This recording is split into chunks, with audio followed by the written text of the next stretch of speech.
아무 생각 없이 돌아도 돼. 나는 오면은 열심히 하면 다 할 수 있다고 생각하고 들어오는 것 같은데 난 그럴 능력이 없는 사람이야.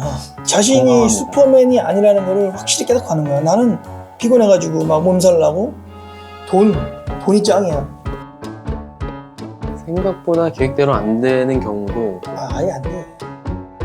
일단은 그냥 들어와서 어떻게 되겠지 뭐.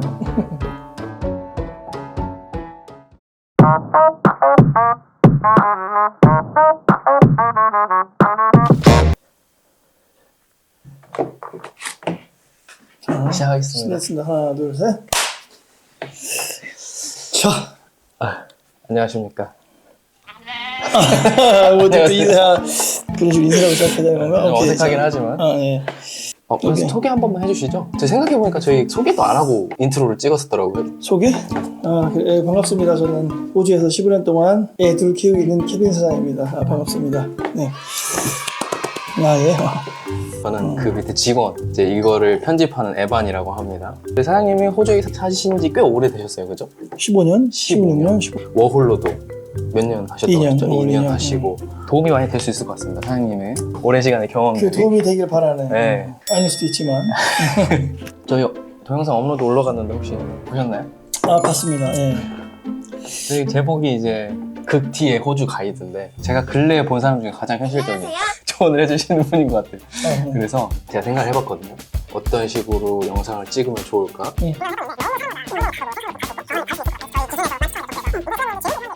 그 질문을 우리가 답해주면 어떨까? 오케이. 던져봐, 네. 그럼. 진심을 다해서. 아는 한도에서. 첫 번째는 호주가 땅이 너무 넓잖아요. 넓게. 네, 그래서 지역 선정. 일단은 사람마다 중요시하는 게 많이 있는데 먹는 게 중요한 사람들은 멜번이나 시드니가 낫지 않을까 싶어. 특히 예전에 아는 사람이 여기 있었지만 제일 힘들었던 게 먹는 거였어. 브리즈번에 있는데 멜번에는 더 맛있고 그런 게 많이 있는데 못 가서 나중에 이따가 멜번으로 갔어. 그냥 먹을 것 때문에. 저는 브리즈번에밖에 안 있었거든요. 그치? 생각보다 맛있다라는 생각을 했는데 멜버른이나 시드니는 더 맛있다. 그치. 더 맛집도 많고 오. 골목골목 특히 멜번 같은 편이 경우는 없구나. 그래. 아니 뭐 브리즈번도 많이 있지만 그런 거나 아니면 날씨 추운 게 싫은 사람은 퀸즐랜드에 있어야 될 거고 여기 브리즈번. 그리고 나처럼 추운 거 좋아하는 사람 사실은 멜번 빅토리아에서 살아야지. 워킹으로 온다고 친다면 워킹 홀리데이면은 사실 일 따라가는 거 아니겠어? 그쵸. 어디 어느 쪽에 농장이 많은가 그거 잘 모르겠다. 나는 정말 잘 모르겠다. 그러면은 브리즈번 나쁘지 않은 것 같아. 저도 브리즈번 나쁘지 않은 것 같아요.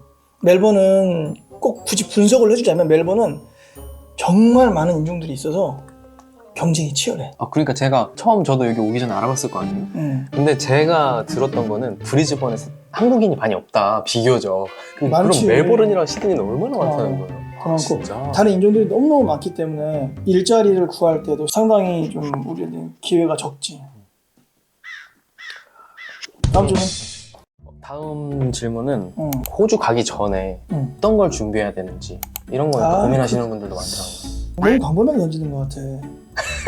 근데 사람들이 직접 경험해보지 않은 거라서 그런지 좀 막막한 거 같아요. 어떤 준비를 해야 되느냐?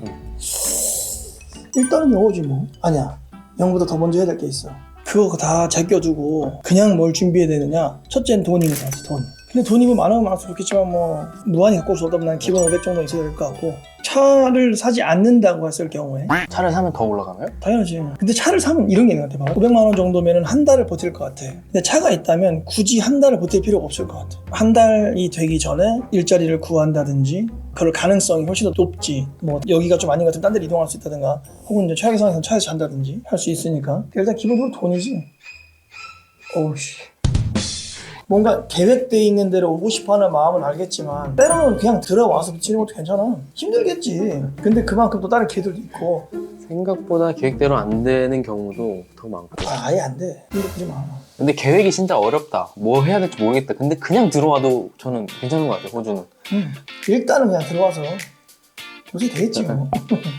돈. 그리고 다음에는 이제 또 연결 질문인데 영어는 어느 정도 준비해서 오면 좋을까? 어느 정도? 이렇게 얘기를 해줘볼게. 내가 대학교 내내 영어 배우고 호주를 왔는데 헬로 하와이유 할 때까지가 1년 반이 걸렸어. 워킹 생활로. 헬로 하와이유가 안 되는 거야. 그거 하기 그렇게 오래 걸리는 거야. 자기가 마음가짐 갖고 들어올 때는 할 수 있을 것 같아. 그걸 딱 쓰잖아? 그럼 집중한다? 어려워요. 이게 내가 생각한 것만큼 내가 그걸 못 넘을 것 같은데 그 상황에서 그걸 넘어 쓰느냐 돌아 쓰느냐 몇 번씩 시도해봐도 돼. 한국에서는 그거 시도할 기회가 없지만 여기서는 몇 번씩 시도해볼 기회가 있단 말이야. 있는 동안. 그래서 그 여러 번의 시도 중에서 한 번만 자기가 그걸 넘어 쓰면 그 다음부터는 영어는 할 수 있을 것 같아. 계속 하는 거야. 그냥 이 말을 듣는 사람은 저게 왜 어려워? 라고 할 수 있지만 그게 진짜 못하는 사람이 생각보다 많아. 물건을 사서 이거를 이제 카운터에 갖다 줘서 사야 되잖아요? 근데 그 대면하는 게 너무 무서워서 그냥 무인으로 가는 사람들이 너무 많은 거죠. 심지어 이제 호주인이 땡큐라고 해도 그냥 뒤돌아서 가는 사람. 이 호주인이 느끼기엔 되게 무리한 사람이 하이 헬로우가 왜 어려워라고 하겠지만 실제로 외국인 앞에 두고 말하는 거는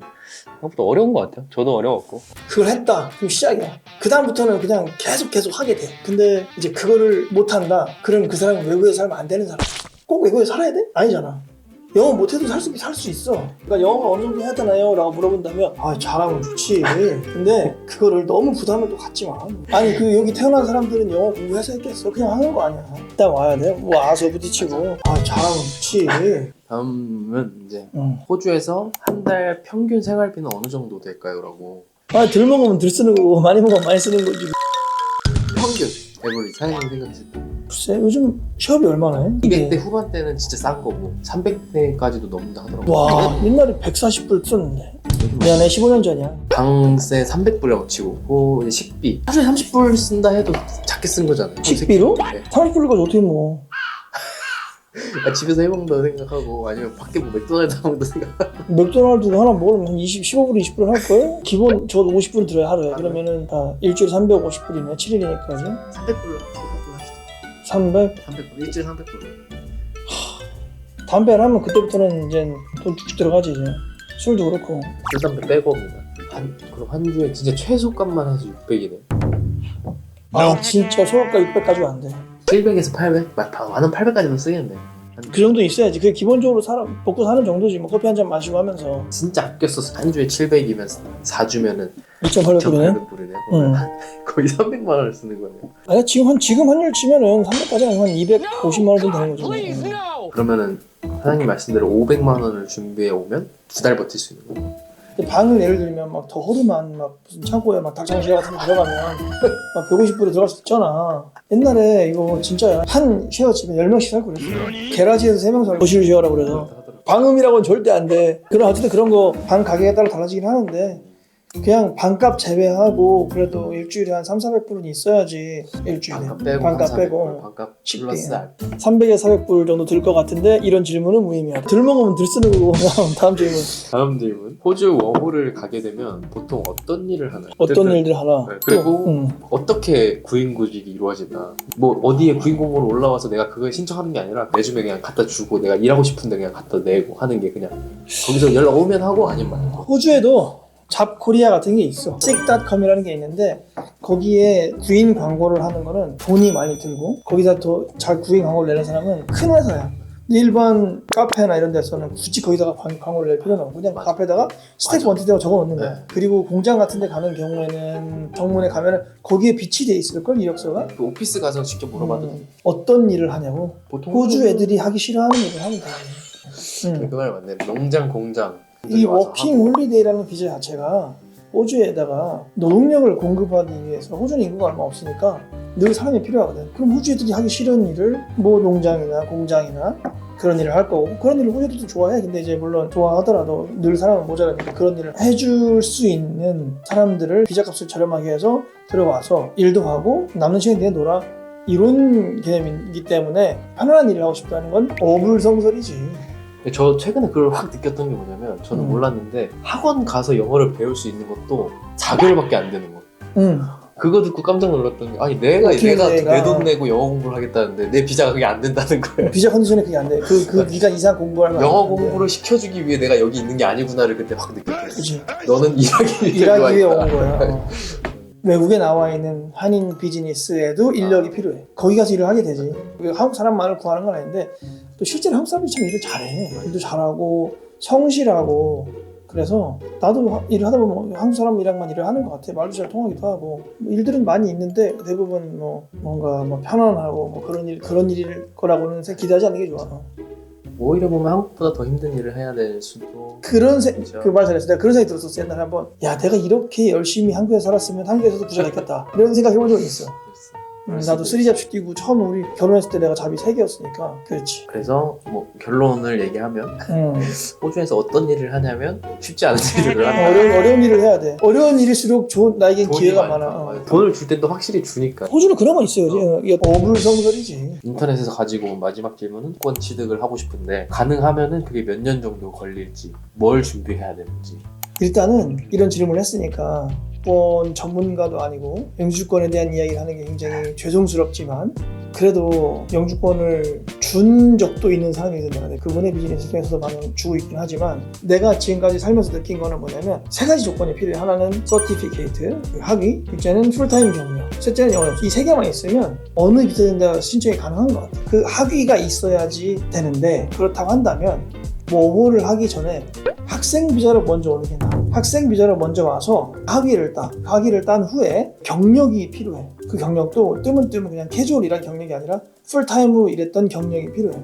그리고 그게 서티피케이션을 받고 나서부터 일한 시간만 그게 경력으로 인정을 해주는 거야. 그러니까 학교 다니기 전에 일했던 경력은 의미가 없는 의미가 없지. 거니까. 워킹 홀리데이 비자를 좀 더 확실하게 영주권을 위해서 쓸 수가 있어. 그리고 나서 마지막 한 가지 조건은 영어야. 이 과정에서 내가 IELTS 준비를 해서 IELTS 점수까지 땄다. 그러면은 그 워킹 홀리데이가 끝났을 때 있던 이민법에 맞는 비자에 들어가면 끝이야 그냥. 그 이민에 대해서 잘 모르는 사람이 들으면 무슨 말인가 싶을 수는 있는데 조금 어려운 내용일 수도 있는데 생각보다 졸업을 했는데 경력을 쌓을 수 있는 시간, 비자가 없어서 그거를 포기하고 돌아가는 사람들도 꽤 있어. 그래서 좀 어린 사람한테만 해당된다는 얘기가 워홀 비자가 30세 만 31세까지밖에 신청이 안 되니까. 근데 이제 학교를 다니려면 적어도 2년이 있어야 되니까 한 26, 최소한 때는 만으로 들어가야지. 26, 7은 돼야 이걸 생각할 수 있는 거죠. 근데 이건 진짜 근데 생각해보면 이런 질문은 꽤 좋은 팁을 얻어갈 수 있는 질문이긴 하다. 준비해야 되는 거는 마음의 준비만 하면 된다니까. 이렇게 질문 10개나 했어. 어떠셨어요? 왜 이런 질문을 하지? 약간 이런 그래 맞아. 왜 이런 질문을 해야 돼? 컸어 나는. 어쨌든 뭐 다른 주제들은 다음번에 생각해봐서 아니면은 뭐 실제로 또 호주 생활을 이제 막 시작하는데 애로사항 있는 사람이 있을 수 있잖아. 자 다음 질문은 다음번에 하는 걸로. 자 스트레칭 하나 둘 셋 됐나? 자 고생하셨습니다. 저기까지.